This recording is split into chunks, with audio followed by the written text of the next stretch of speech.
नमस्कार, मी प्रीती ज्ञानेश्वर घुले पाटील। आज मी सुकापूरवाडी या गावात आली असता आपण इथे या गावातल्या शाळेची पाहणी करायला आलो आहे। चला तर आपण ही इथली शाळा बघूया।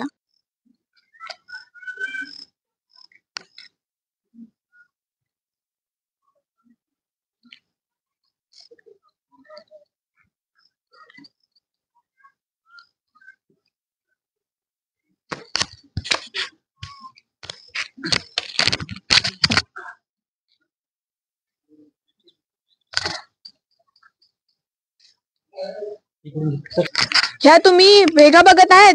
आता ही एवढी पडायला आलेली शाळा, ह्याच्यामध्ये विद्यार्थी बसणार कसे? आतमध्ये पण आपण बघू शकता काय त्याची परिस्थिती झाली आहे।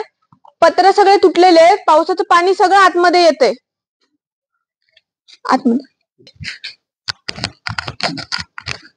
ही या शाळेच्या रूमची परिस्थिती आहे आणि या